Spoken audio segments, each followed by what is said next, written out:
Hello everyone, welcome to my YouTube channel Dev Pareek medico. तो जैसा कि हमने एनसीईआरटी हाईलाइट सीरीज में एनिमल किंगडम में सबसे फर्स्ट पार्ट में बेसिस ऑफ क्लासिफिकेशन कंप्लीट कर लिया था और हमने सेकंड पार्ट में पॉरीफेरा कंप्लीट करा था। ये रहा पॉरीफेरा, ये भी कर लिया था। सिलेंट्रेटा भी सेकंड पार्ट में कंप्लीट कर लिया था और थर्ड पार्ट में हमने टीनोफोरा कंप्लीट करा था, प्लेटीहेल्मिन्थिस कंप्लीट करा था। इसी तरह से हम इस फोर्थ पार्ट में एस्के हेलमिन्थिस से स्टार्ट करेंगे। तो वीडियो अगर अच्छा लगे तो like, subscribe, share with your friends. तो बिना कोई टाइम वेस्ट करे चलते हैं अपनी वीडियो पर। Let's get start the video. और अगर किसी ने फर्स्ट पार्ट, सेकंड पार्ट और थर्ड पार्ट नहीं देखा है तो कोई बात नहीं, पहले आप इस वीडियो को कंप्लीट देख लीजिए, क्योंकि अगर आपने ये वीडियो पूरी देख ली तो डेफिनेटली आपको एनिमल किंगडम में कभी भी कोई दिक्कत नहीं होने वाली। पहले इसको कंप्लीट कर लीजिए, फिर first part, second part, third part उसे भी कंप्लीट कर लीजिएगा। So let's get start the video. तो एस्के हेलमिन्थिस में सबसे पहला इंपॉर्टेंट क्वेश्चन जो बन सकता है वो फर्स्ट लाइन से है। जैसे कि यहाँ पे लिखा है, body of Aschelminthes is circular in cross section, hence the name as round worm. तो यहाँ से क्वेश्चन बनेगा, why Aschelminthes is named as round worm. हम इसको राउंड वॉर्म क्यों बोलते हैं, तो इसका रीजन क्या होगा वो आपको बताना होगा। Because their cross section is circular. क्या क्रॉस सेक्शन इनका सर्कुलर होता है, इस वजह से हम एस्के हेलमिन्थिस को राउंड वॉर्म बोलते हैं। ठीक है, पहला क्वेश्चन ये बन जाएगा। दूसरा क्वेश्चन ये बनेगा, हैबिटेट ऑफ राउंड वॉर्म। कहने का मतलब है ये राउंड वॉर्म कहाँ कहाँ रह सकता है, हैबिटेट। तो आपको बताना होगा फ्री लिविंग, एक्वेटिक, टेरेस्ट्रियल और पैरासिटिक। तो फ्री लिविंग का मतलब किसी पे भी डिपेंड नहीं है, सिम्बायोटिक रिलेशनशिप शो नहीं करता। ठीक है, ये हमें याद हो जाएगा। एक्वेटिक मतलब रह सकता है, कोई बात नहीं। टेरेस्ट्रियल मतलब लैंड पे भी रह सकता है, ये वाटर पे भी रह सकता है। और पैरासाइट मतलब ह्यूमन बॉडी के अंदर या बाहर, एक्टोपैरासाइट या फिर एंडोपैरासाइट। तो ये चारों तरीके से रह सकता है, free living, aquatic, terrestrial and parasitic. और साथ ही साथ प्लांट्स पे भी और एनिमल्स पे भी, ये आपको ध्यान रखना है। तो पहला क्वेश्चन आपका यहाँ से बन गया, दूसरा क्वेश्चन आपका यहाँ से बन गया। तो अब तीसरा क्वेश्चन देखते हैं। Alimentary canal has well developed, मतलब इनकी जो एलिमेंट्री कैनाल होती है वो बहुत ज़्यादा डेवलप्ड होती है और उनके पास मस्कुलर फेरिंग्स। तो ये लाइन बहुत इंपॉर्टेंट है, elementary canal is complete with a well developed muscular pharynx. तो ये आ सकता है यहाँ से। तो थर्ड क्वेश्चन यहाँ से ये बन सकता है। दूसरी चीज सबसे इंपॉर्टेंट, सूडोसिलोमेट। किसी भी फाइलम में सूडोसिलोमेट नहीं है, क्योंकि एस्के हेलमिन्थिस से पहले सारे के सारे एसिलोमेट थे और इसके बाद में एस्के हेलमिन्थिस के बाद वाले सारे के सारे फाइलम हमारे पास सीलोमेट हैं। तो आपको ये ध्यान रखना है, ये बीच का लिंक है, क्या है, सूडोसिलोमेट। क्योंकि अगर क्वेश्चन बनेगा तो यहीं से बनेगा कि सूडोसिलोमेट कौन सा है, तो आपको बताना है एस्के हेलमिन्थिस। एक ये भी इंपॉर्टेंट क्वेश्चन बन जाता है यहाँ से। दूसरी चीज, अब जितने भी आगे के हैं वो सारे के सारे बाइलेटरल सिमेट्री है, तो ये तो आपको याद रखने की जरूरत ही नहीं है। और ट्रिप्लोब्लास्टिक है सारे के सारे आगे अब, तो ये भी आपको याद रखने की कोई ऐसा जरूरत नहीं है। बस इकाइनोडर्मेटा में जो अडल्ट और लार्वा तो हो गया बाइलेटरल सिमेट्री, अडल्ट हो गया हमारे पास रेडियल सिमेट्री। ये एक्सेप्शन जरूर ध्यान रखिएगा, क्योंकि यहाँ से क्वेश्चन बनता ही बनता है। आगे बढ़ते हैं, तो ये हमने बता दिया। अब सेक्सेस आर सेपरेट डायशियस। तो जैसा कि आपको डायग्राम में दिख रहा है, ये है मेल, ये है फीमेल। तो कॉमन सेंस है, मेल और फीमेल जब दोनों के दोनों अलग अलग हैं तो इनके सेक्स एक में तो है नहीं, अलग अलग में है। तो सेक्सेस आर सेपरेट डायशियस, ये आपको ध्यान रखना है। Male and female are distinct. पहले हम पढ़ रहे थे हर्मेफ्रोडाइट, बाइसेक्सुअल, उनमें क्या था ना, एक ही ऑर्गेनिज्म के अंदर मेल भी था और फीमेल भी था, इसलिए वो हर्मेफ्रोडाइट शो कर रहे थे। लेकिन यहाँ ऐसा नहीं है, ये ध्यान रखना है। कंपैरिजन करके पढ़ेंगे तो आपको आसानी से एनिमल किंगडम याद हो जाएगा। दूसरी चीज, female are longer than males. अगर आपको डायग्राम दे दे तो आप इजीली आइडेंटिफाई कर लोगे, हाँ ये फीमेल तो बहुत लंबी है, लॉन्गर है मेल से। लेकिन अगर डायग्राम नहीं दे और आपसे थ्योरी में पूछ ले तो आपको ध्यान रखना पड़ेगा कि फीमेल्स हैं वो लॉन्गर है मेल से, ये आपको ध्यान रखना है। दूसरी चीज, fertilisation is internal, may be direct, the young one resembles the adult और इनडायरेक्ट। यहाँ पे स्पेसिफाई नहीं कर रखा कि डायरेक्ट है या फिर इनडायरेक्ट है, तो आप ये ध्यान रखिएगा, मे भी लिखा है, तो ये ऐसे क्वेश्चन नहीं आएगा। आएगा तो यही आएगा, female are longer than males. दूसरा question, alimentary canal is complete with well developed muscular pharynx. चौथा क्वेश्चन, सूडोसिलोमेट। और जो सबसे पहले मैंने आपको बताया था राउंड वॉर्म क्यों कहते हैं इसको, क्योंकि they are circular in cross section, ये आ सकता है। और ये इनका हैबिटेट क्या है, free living, aquatic, terrestrial and parasitic, ये चारों ये आ सकते हैं। ठीक है, जितने भी क्वेश्चंस एसक्यूएल से बन सकते थे वो मैंने सारे आपको बता दी। अब मोस्ट इंपॉर्टेंट, जैसा कि मैं आपको हर बार बताता हूँ, एग्जाम्पल्स, इससे क्वेश्चन बनता ही बनता है।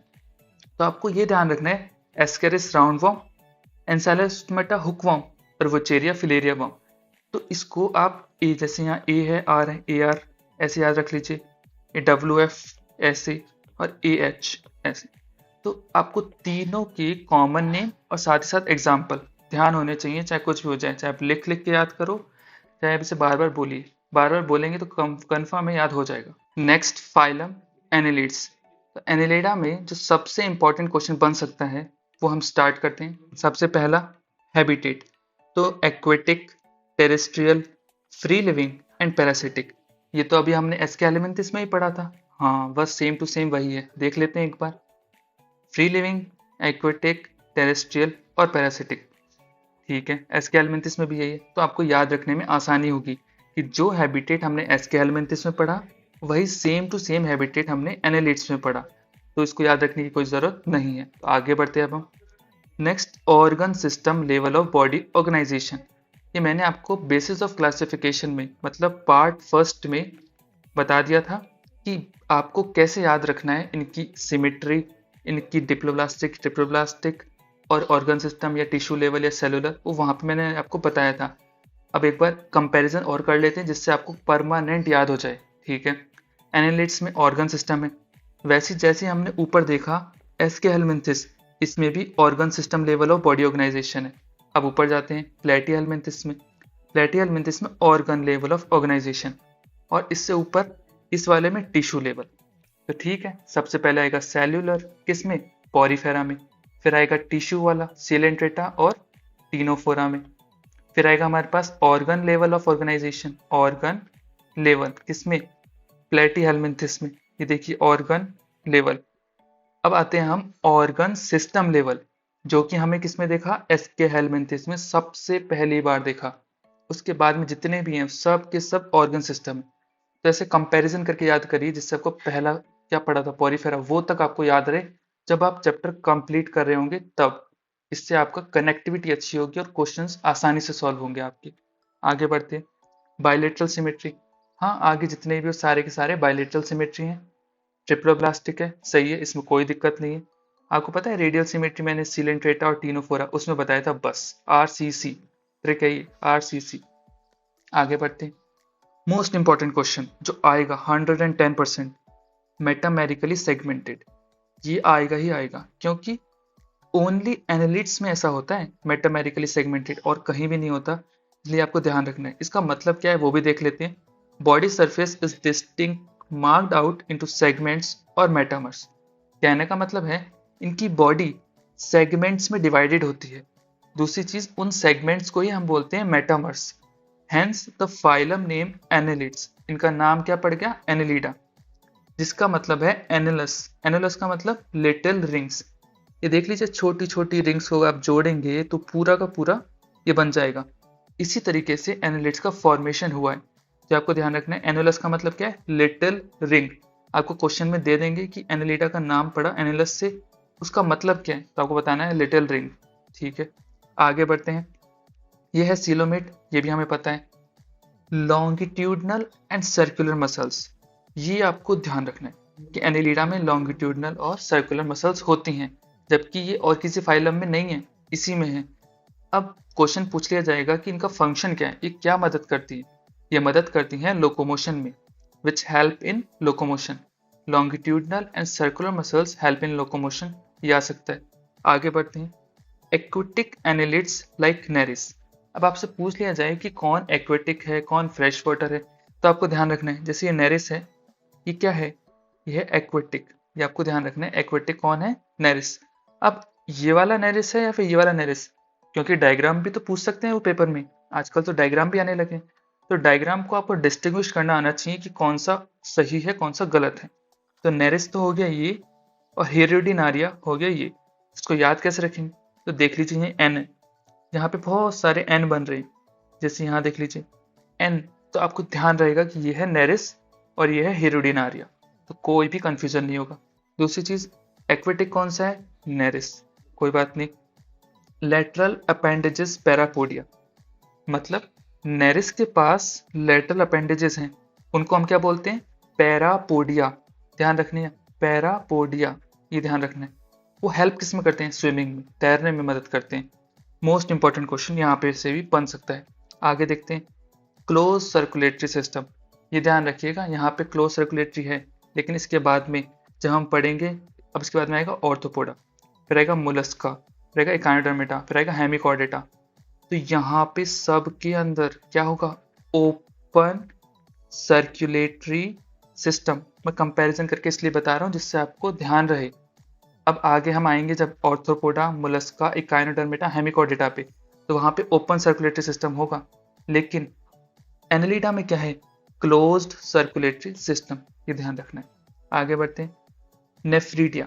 एनालिड्स के पास नेफ्रीडिया होते हैं जो मदद करते हैं ऑस्मोरेगुलेशन एंड एक्सक्रीशन में। नेफ्रीडिया किस में मदद करते हैं? Osmoregulation and excretion, most important point. आगे बढ़ते हैं, इनके पास न्यूरल सिस्टम होता है, जिसमें जो मुझे लगा बहुत इंपॉर्टेंट पॉइंट है वो ये है, वो यहाँ पे डबल डॉर्सल नर्व कॉर्ड लिख देंगे, ये कट कर देंगे, डॉर्सल लिख देंगे, और आप गलती कर देंगे, लेकिन आपको ऐसा नहीं करना है। आपको ध्यान से पढ़ना है, वहाँ पे डबल वेंट्रल नर्व कॉर्ड लिखा होना चाहिए। Neural system consist of paired ganglion connected by lateral nerves to the double ventral nerve cord. यहाँ पे डबल की जगह अगर सिंगल लिख दें तो भी गलती हो सकती है, इसलिए एक एक वर्ड ध्यान से पढ़िए। डबल वेंट्रल नर्व कॉर्ड, ये आ सकता है। Nereis an aquatic form is dioecious, ये आपको ध्यान रखना है, यह है डायोशियस, मोनोशियस नहीं है। कहने का मतलब है डायोशियस, दोनों मेल और फीमेल ऑर्गन अलग अलग ऑर्गेनिज्म में हैं। Earthworm and leech are monoecious.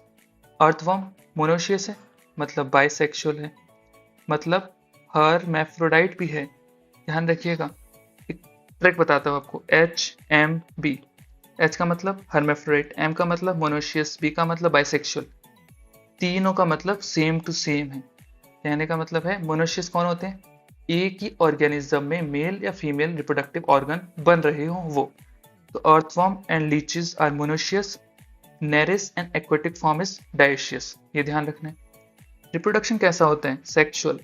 अब लास्ट, जैसा कि मैं आपको हर बार बताता हूँ, मोस्ट इंपॉर्टेंट कौन से होते हैं? एग्जाम्पल्स। तो नेरिस, फेरेटिमा, हिरुडिनारिया। हिरुडिनारिया का जो कॉमन नेम है वो है ब्लड सकिंग लीच, और फेरेटिमा का अर्थवर्म, और नेरिस। तीन एग्जाम्पल हैं, आपको ध्यान रखने। दोबारा रिवाइज कर लेते हैं एक बार, जो जो इंपॉर्टेंट क्वेश्चन बन सकते हैं एनालिट्स में। पहला क्वेश्चन हैबिटेट से बन सकता है, aquatic, terrestrial, free living, parasitic. दूसरा क्वेश्चन ऑर्गन सिस्टम लेवल या बायलेटरल या ट्रिप्लोब्लास्टिक, इन तीनों में से बन सकते हैं, ठीक है। तीसरा क्वेश्चन मेटामेरिकली सेगमेंटेड, यहाँ से बन सकता है, ठीक है। चौथा question longitudinal and circular muscles होते हैं इनके पास लोकोमोशन के लिए, यहाँ से बन सकता है। पांचवा क्वेश्चन एक्वेटिक एनालिड कौन है? नेरिस, ये ध्यान रखना है, जिनके पास होता है पैरापोडिया, ओके, जो हेल्प करता है किसमें? स्विमिंग में, ये बन सकता है। छठा क्वेश्चन क्लोज सर्कुलेटरी सिस्टम, ये बन सकता है। सातवां क्वेश्चन नेफ्रीडिया है ऑस्मोरेगुलेशन एंड एक्सक्रीशन, ये हेल्प करता है ऑस्मोरेगुलेशन और एक्सक्रीशन में, ये। आठवां question double ventral nerve cord, और ninth question Nereis and aquatic form is dioecious, earthworm and leech are monoecious, और नाइन्थ वाला ये हो गया। 10th क्वेश्चन एग्जाम्पल से नेरिस, फेरेटिमा, हिरुडिनारिया। तो जो जो क्वेश्चन बन सकते थे वो मैंने आपको सारे बता दिए। तो एक एक पढ़ते वक्त ये ध्यान रखिए कि कहाँ से कैसे क्वेश्चन फॉर्म हो सकता है, याद रखने में आसानी होगी। Thank you for watching. Don't forget to subscribe, like, share and comment down.